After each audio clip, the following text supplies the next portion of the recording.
आप सुन रहे हैं कार्यक्रम दिल विच दिल्ली, SR यानी संतोष राव के साथ। Akashvani FM rainbow. जी हाँ दोस्तों, आप सुन रहे हैं आकाशवाणी का FM रेनबो, मेरे साथ यानी SR यानी संतोष राव के साथ प्रोग्राम चल रहा है दिल विच दिल्ली। घड़ी मिलाना चाहते हैं तो आप मिला सकते हैं, समय हो गया है 1:19 और 52 सेकंड है। सलमान अली के दिल से निकलता ये गीत अभी आपने सुना। न जाने कितने सवालों का जवाब तलाशता है ये गीत। वैसे गीतकार, शायर, लेखक न जाने किस परिकल्पना में रहकर ऐसा कुछ लिख जाते हैं जो दिल को बहुत कुछ सोचने पर मजबूर कर देता है ना।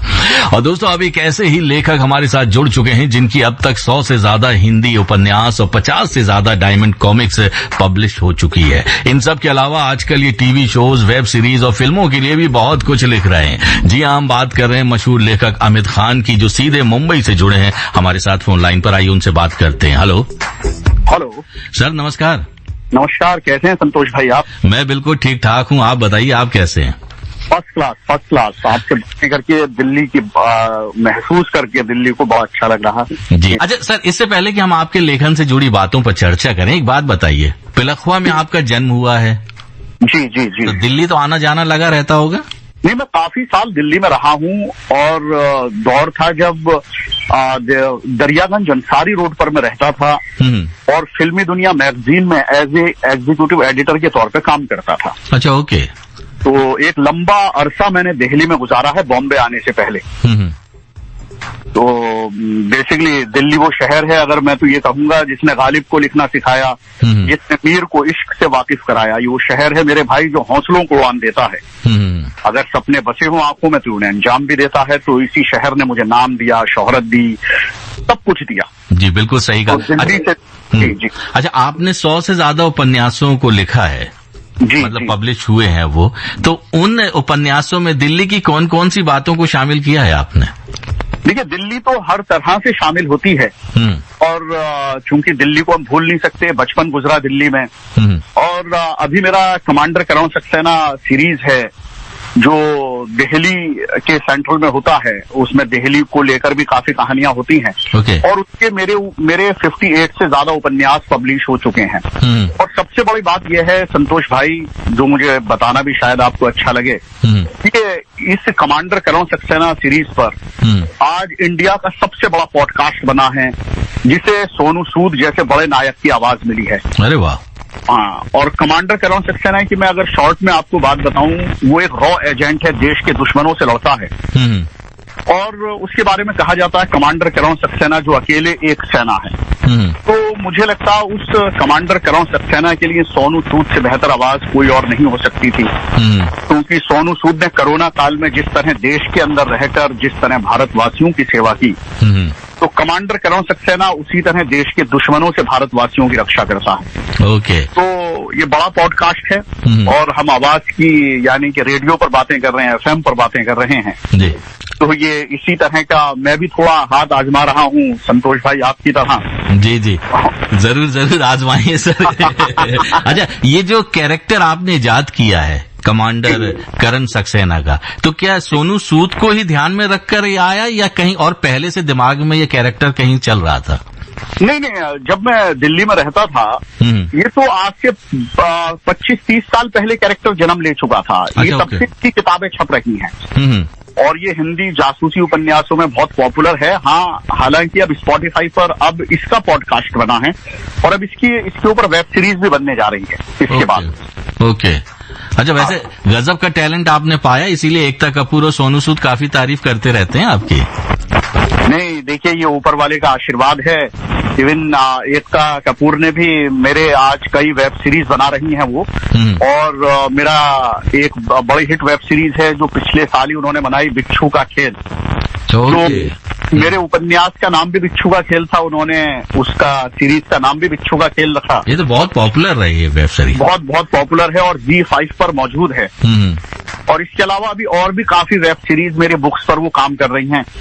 तो ऊपर वाले का आशीर्वाद है, मैं तो ये बोलूंगा कि लोगों का इस तरह से साथ मिला तो अच्छा लगता है। अच्छा, अभी आपने जिक्र किया कि आप भी रेडियो की फील्ड में हाथ आजमा रहे हैं, रेडियो की फील्ड में नहीं, सॉरी संतोष भाई, पॉडकास्ट, और मैं भी नहीं।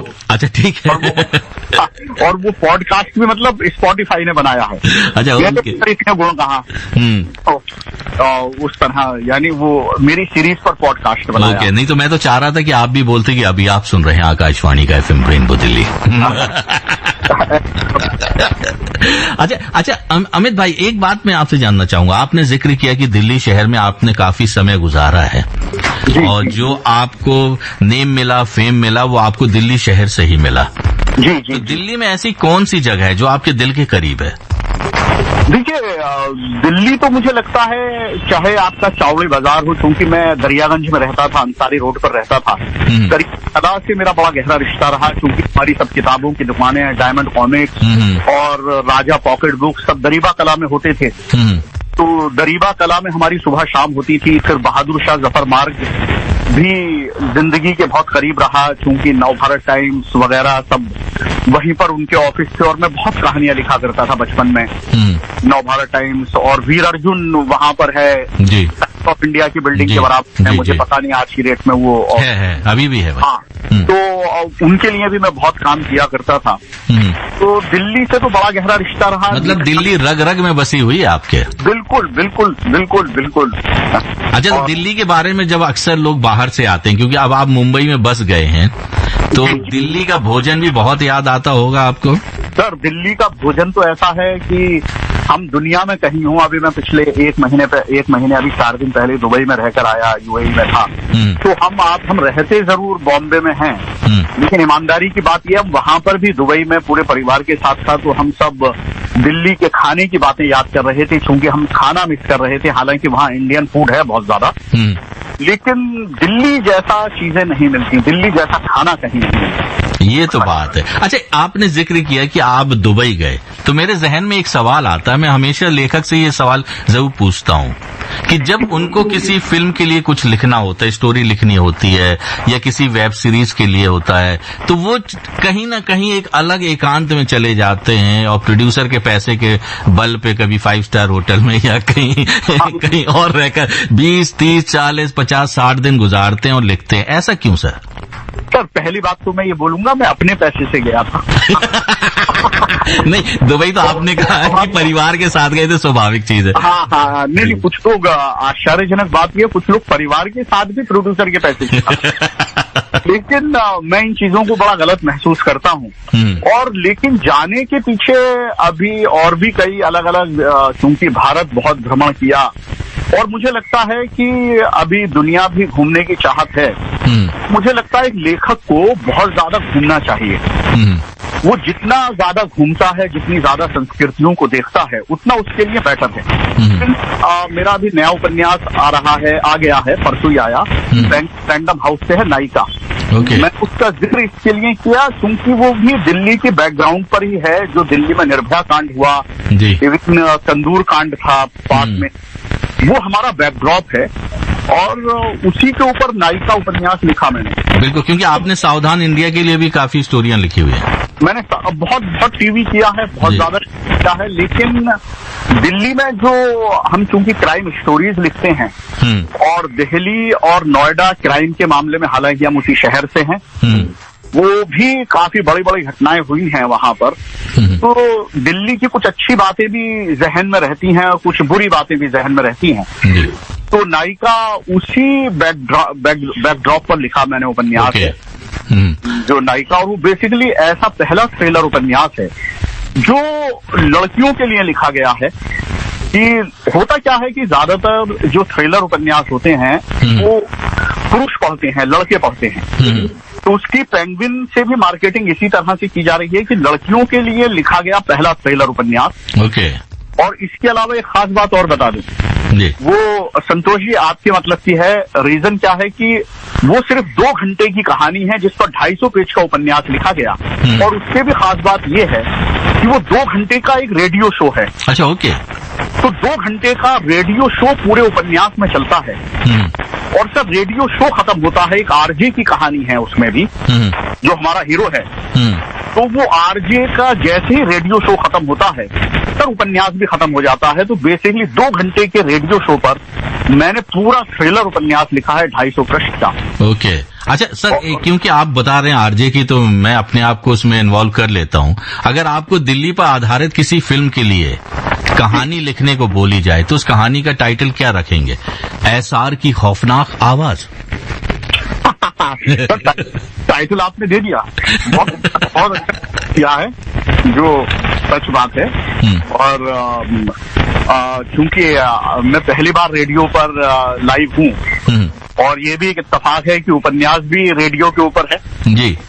और उस उपन्यास से जुड़ी ये खास बात मैं बोलूं कि उस उपन्यास को, मेरे थ्रिलर उपन्यास को महेश भट्ट साहब ने आउटस्टैंडिंग थ्रिलर कहा है, जो कि मेरे लिए बड़े गर्व की बात है जी।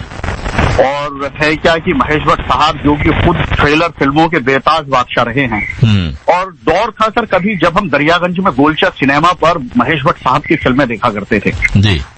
तो अच्छा लग रहा है कि आज उनका प्यार मुझे मिल रहा है, ये मेरे लिए बड़ा गर्व।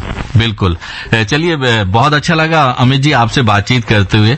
हमारी शुभकामनाएं हैं आपके लिए कि आप यूं ही इसी तरह से उपन्यास लिखते रहें, वेब सीरीज, फिल्मों के लिए लिखते रहें और दिल्ली को शामिल जरूर करते रहें। बहुत बहुत धन्यवाद हमसे बातचीत करने के लिए। बहुत बहुत धन्यवाद संतोष जी, आपका भी बहुत बहुत धन्यवाद। Akashvani FM rainbow.